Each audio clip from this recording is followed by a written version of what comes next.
Esse tema da valorização por tempo de magistratura, isso foi um tema tratado no ano retrasado, em 2022, ele chegou a ser pautado no Senado. Naquele momento houve um apelo da transição de governo do presidente Lula para que se aguardasse a assunção do novo governo para poder dialogarmos em relação a isso. Passou todo o ano de 2023, eu considero que essa proposta é uma proposta muito importante. Eu tenho vários elementos, argumentos, dados em relação à natureza dela.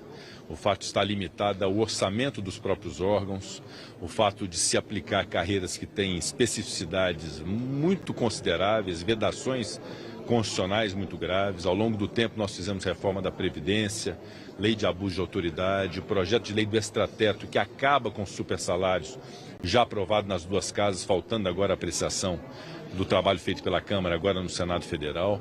Então, o que nós precisamos é dar condições para a magistratura e para o Ministério Público de ter uma estruturação de carreira.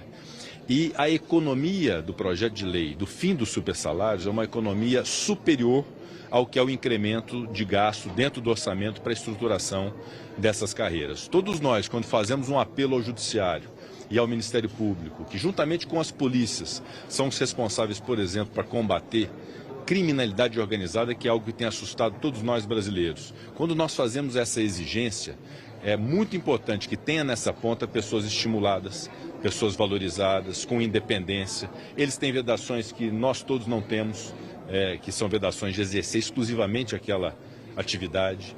Então, ela tem uma razão de ser. Houve um alargamento do rol de carreiras pelo relator, o senador Eduardo Gomes, e na Comissão de Constituição e Justiça. Esse alargamento que é objeto de discussão nesse momento, e nós vamos ter toda a responsabilidade de dialogar com o Poder Executivo, já que se estende no trabalho feito pela CCJ a carreiras que estão vinculadas ao Executivo, que o Executivo participe do debate, que haja o dimensionamento do custo disso.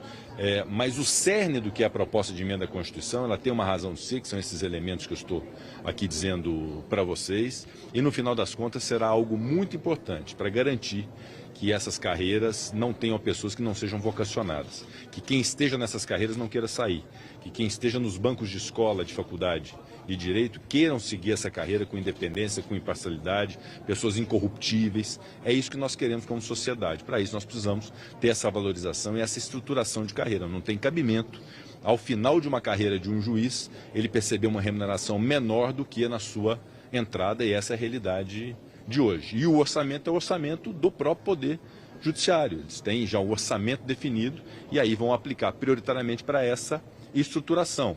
O nosso projeto de déficit fiscal zero, de equilíbrio das contas públicas, não é afetado com a priorização, no âmbito de um orçamento já pré-definido, de estruturação de carreiras, ao invés, por exemplo, de construção de prédios de fórum, por exemplo. Então, é algo muito sustentável, algo equilibrado, que vem sendo estudado ao longo de muitos anos e que nós propusemos.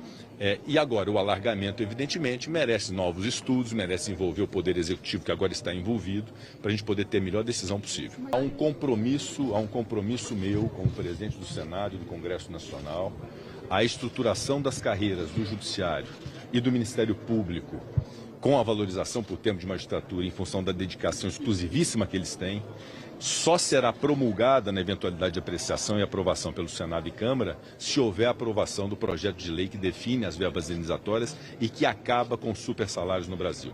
Essas notícias que vocês dão com muita propriedade, que são realidade, de contra-cheques de 400 mil, 300 mil, 500 mil reais para um só servidor, isso acaba com o projeto de lei que nós estamos na iminência de votar, e a promulgação da estruturação das carreiras através da emenda constitucional só se daria, na eventualidade de aprovação, com a aprovação desse projeto de lei. Seriam as duas coisas juntas, como uma proposta do Parlamento brasileiro, para que haja equilíbrio, não haja supersalários, haja valorização sustentável dessas carreiras que têm especificidades e que precisam ser tratadas em razão de suas especificidades, mas sem os exageros que hoje nós vivenciamos, com penduricalhos, com auxílios que são criados nos tribunais e que são vedados por esse projeto de lei. Então as duas coisas, uma só acontecerá com a outra. Esse é um compromisso que eu fiz aos senadores, é um compromisso público que eu fiz, em razão da responsabilidade que nós temos de poder ter um judiciário forte e valorizado, o Ministério público forte e valorizado, sem excessos, sem supersalários, sem privilégios, mas com estruturação de carreira que faça ser carreiras